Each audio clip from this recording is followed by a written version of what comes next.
Well, for many of us, there's nothing quite like a good book. Almost 3 billion books are sold each year in the United States, and that doesn't even include e-books. Yet there are people who don't have access to books. Lehigh Valley residents Scott and Kathy Lieber decided to do something about that.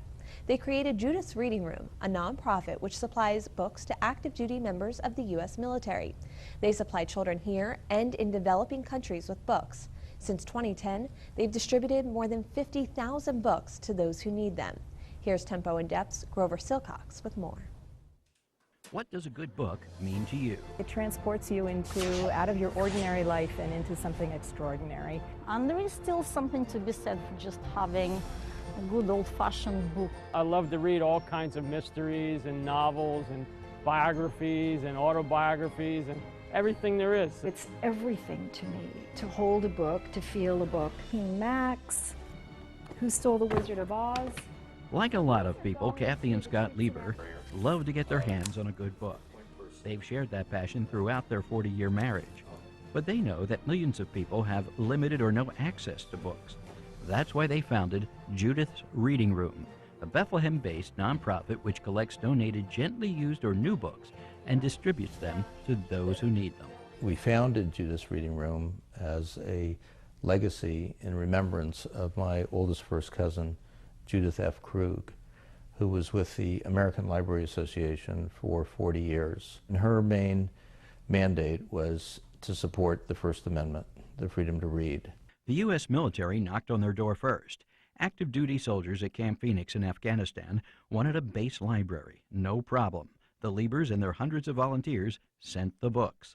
The soldiers were so grateful, they dedicated the base library to Judith Krug. The volunteers at Judith's Reading Room continue to inspect, pack, and ship to the base. They even include handwritten letters.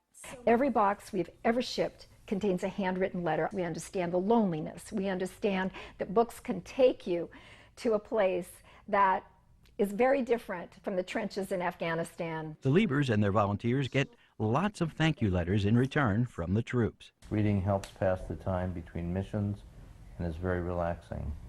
Major U.S. Army.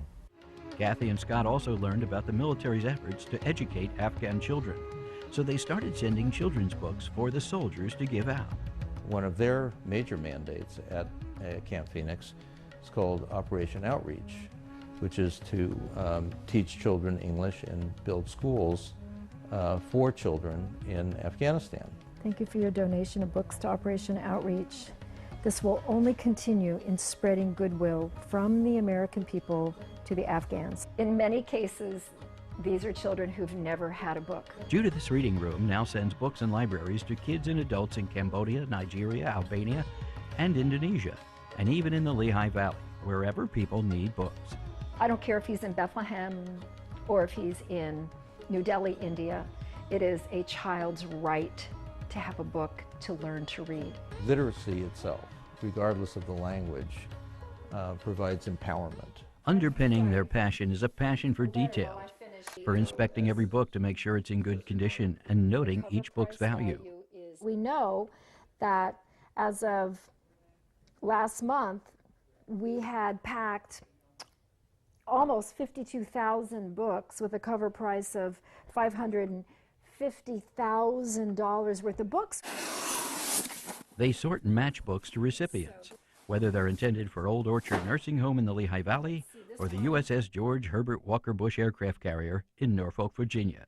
As far as to the troops, we'll ship out anywhere from 15 to 20 boxes. Now, with a flat rate box, as many books as you can fit in a box will go. It's not based on weight. So it's a flat rate. It's like $14.85 now. They ship to APO and FPO military addresses for much less than regular postal rates. They make every cent count to get the books to the troops, and especially the kids. We're so interconnected anymore, and by empowering children with a book, we are empowering ourselves. And so, from a tiny office in South Bethlehem, the mission continues to help people beat swords into plowshares through the power of a book. For Tempo in Depth, I'm Grover Silcox reporting. Thank you so much, Grover. To learn more about international outreach, Brian McDonald joins me now. Brian is the director of